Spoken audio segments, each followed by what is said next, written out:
Well, build's coming. Yeah, I'd like to know if we can get there as press, you know?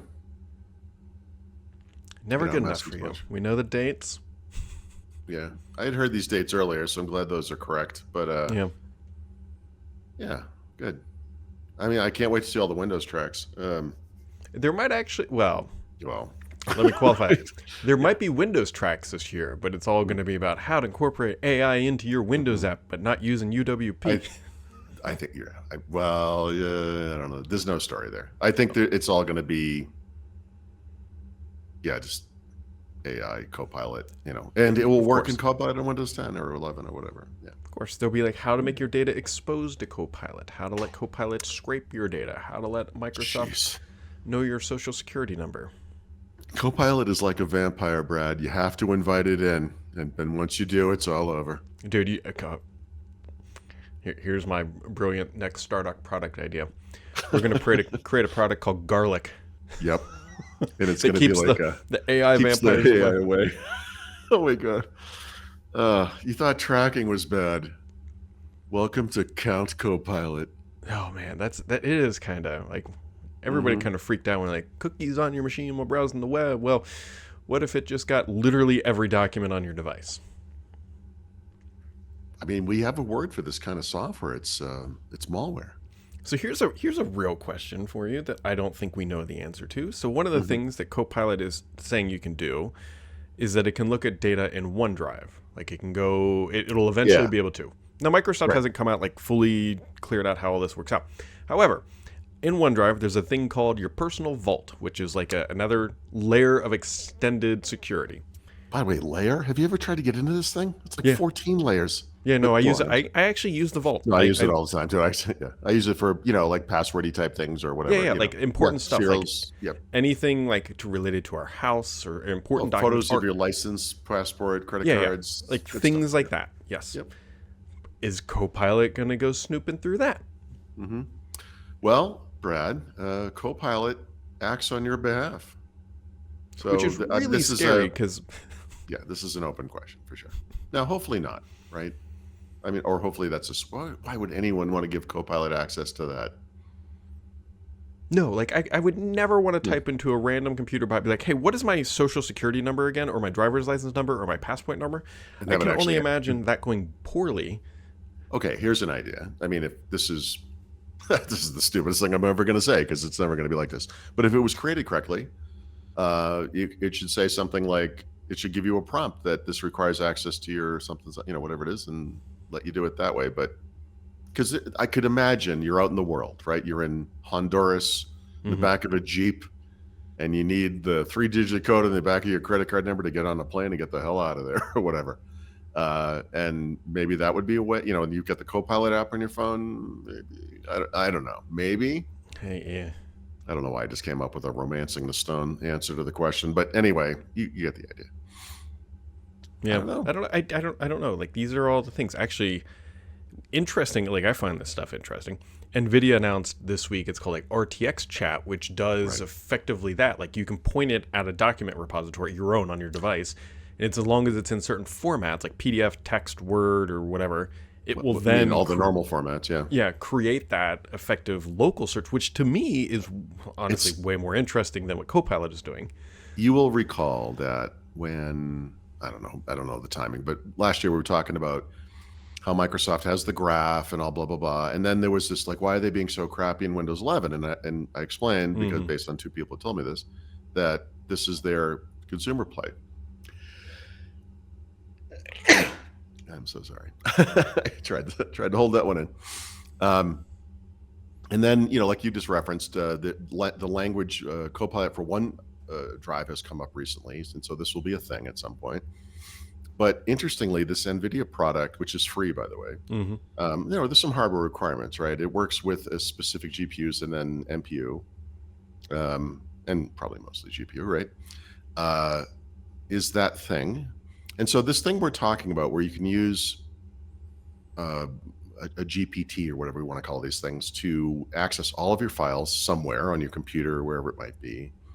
It's weird that this has become the baseline, like this is just this is just it. Like this, maybe the correct way to look at this is how file systems work now, right? If you people who are maybe more technical may remember that in Windows, I don't know if it was 10 or earlier, but certainly before Windows 11, you could go into the search box in File Explorer and do kind of complicated filtering, like the stuff we used to talk about in Longhorn and, in Tiger, OS 10 Tiger, all this like kind of complicated stuff. You can still do it in Windows 11, but you actually you have to know what to type, right? You can type things like, there's like a file type, I think it's this type : JPEG or something.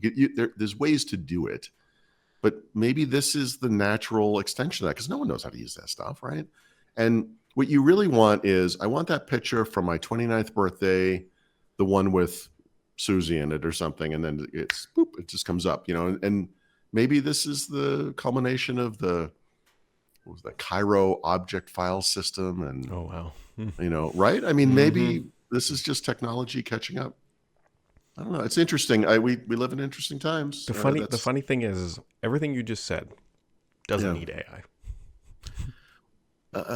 Well, yeah. I honestly, the Achilles heel to me for AI, aside from the hallucinations and all that, is the and the expense of the cloud and training and whatever, but for the end user, is that the interface we have right now is like chat. It's like we have to type, and this is like we just, your daughter will almost certainly never learn how to write in cursive, right? Like that's not a thing anymore.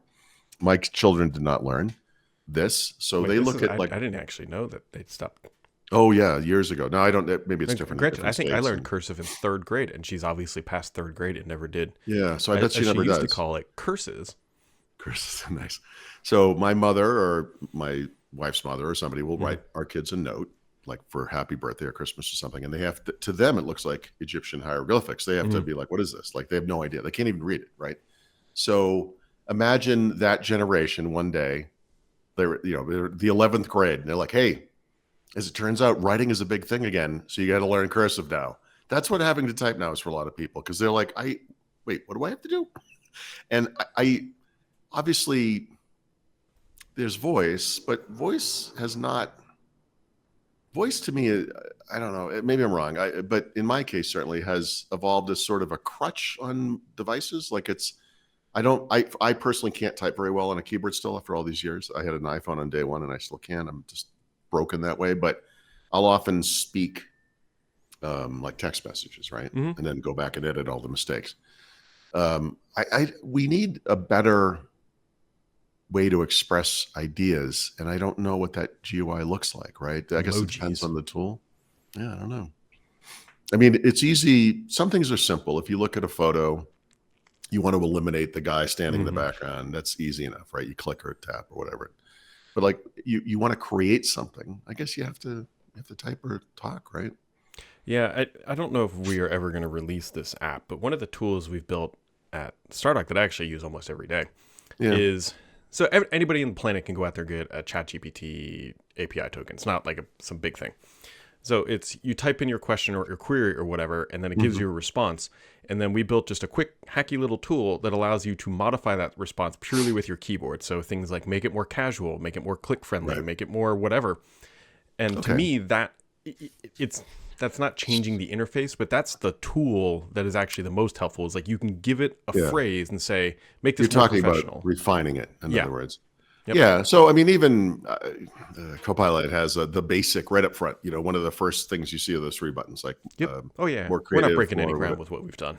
No, I don't mean it that way. But but when you prompt it, and then instead of it gives you some kind of response. Actually, they have this too in a way, right? There are sort of like follow-up suggestions. That maybe those get more sophisticated. Maybe that's the right way, I guess. You almost have like a tree of choices, and if none of them are what you're looking for, I guess then you could manually prompt it. I don't know. It's I mean, like a very hard computer science problem, but these aren't like changing the interface. But like another way people can use this is, so we send marketing emails like every other company on the planet. You Yeah. can say, here's my marketing email information that I need to turn into a high open rate email. Now, it gives you some wild suggestions like click this or your mother's going to get shot sort of thing. Right. But using the tools that we've built, then you give it a prompt and you just keep hitting refine or recreate or more professional, more casual, that sort of thing until you come to one that you think will actually work. But again, that's not changing that chat interface narrative at all. Well, I don't know. I honestly, that seems okay to me. I it's think just- Yeah, we built adding tools that we intelligence need. to the well, I think one of the promise of technology is always that it makes your life easier, right? So that we can there's all these examples of AT&T was talking about the paperless office back in the 70s or 80s maybe, and then we're still drowning in paper. Oh my God, you should come to Mexico. This place is built on a foundation of paper. It's unbelievable. And volcanic And also ash. unrecyclable plastics, but let's not get off on a tangent here. I'm sure it's environmentally sound. What was I saying? Oh yeah, so I mean, as long as there's not earthquakes. You should. no, I think the advances in AI are real. I think we've pushed forward so fast, the interfaces just haven't caught up.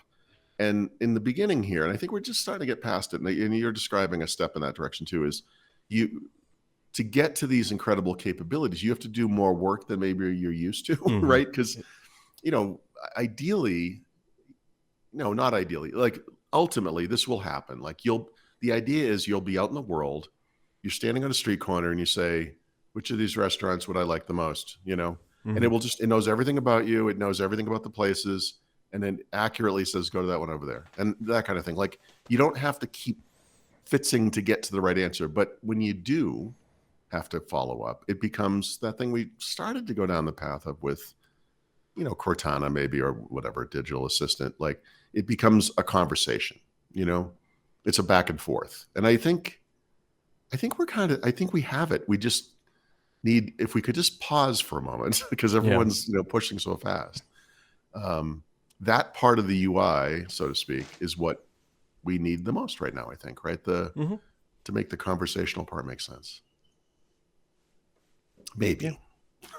I don't know. Yeah. It also distills down to, in a conversation, is very easy for the layperson to just pick up. Yeah, that's exactly right. It has to be natural. You talk to this thing the same way you talk to your, well, maybe not to your child. I was about to to your say, spouse. Let me step back.